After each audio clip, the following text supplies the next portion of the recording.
The UK is a popular country for people to go and trying to find some experience in another country. But like any other country, there are rules and regulations surrounding work permits in particular. In this 3-part series, we try to find answers to some of the most commonly asked questions surrounding work permits to the UK. It gives me great pleasure to welcome Ashley Fleming from Bindmans, one of the top legal offices in London.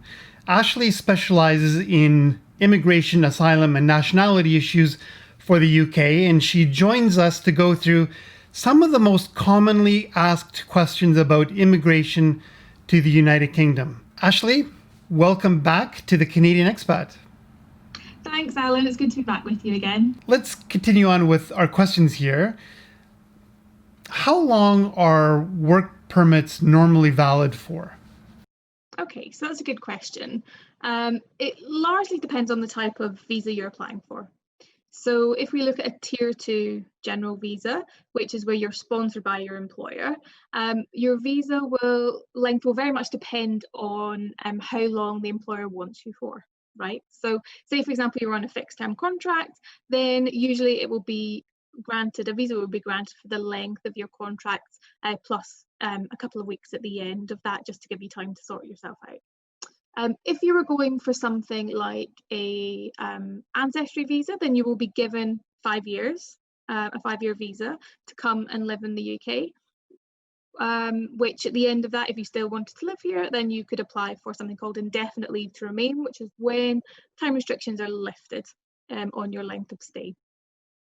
And then lastly, with the global talent visa, you can choose. So as an applicant, you can say, I want to stay for 1 year up to a maximum of 5 years, and it is renewable when you come up towards that expiry date, provided you continue to meet the requirements for that type of visa. Great. So assuming one has applied for one of these type of permits, how long does the process normally take from application to receiving that permit back? Okay, so again, it varies depending on the type of application. So with the Tier 2 application, there is a process that an employer has to go through before they can offer you the job and you can apply for the visa. So they will have to advertise the position for a minimum of 28 days normally to show that there's nobody within the resident workforce already in the UK that can fill that post. Okay, so you've got to allow time for the advertising to run, and then obviously then there'll be the shortlisting process that employers have to go through. Thereafter, the visa process itself really depends on whether you apply for a priority processing service, which costs additional money to get a quick decision, or whether you take a standard route. So it can be as quick as 5 days, sometimes even quicker. You can get a 24-hour turnaround in certain entry clearance decision-making posts, up to a maximum usually of about 3 months. The majority of applications, whatever type, are usually decided within 3 months.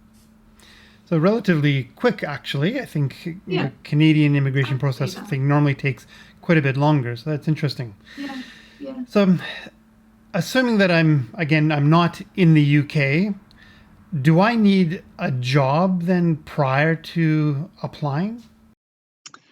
If you were to come as a Tier 2 migrant, yes, you would, because the whole premise of that visa is that you're sponsored by an employer to come and fill a position that you've been offered prior to your arrival.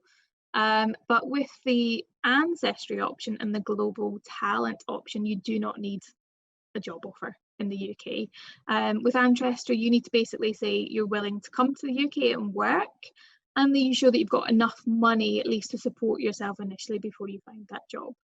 And then with the global talent, you don't need to have an offer either. You just need to really be coming to work in your specialist field. Understood. Ashley, again, thank you so much for joining us. No problem. It was a pleasure. Thank you. And thank you for watching. If you'd like to find out more information about work permits to the UK specifically for your situation, please contact Bindmans directly. Their information is below. If you've liked this video and if you found it interesting, please hit the like button, and I would invite you to subscribe. There's a lot more to come that I think you'll find very interesting. Until next time.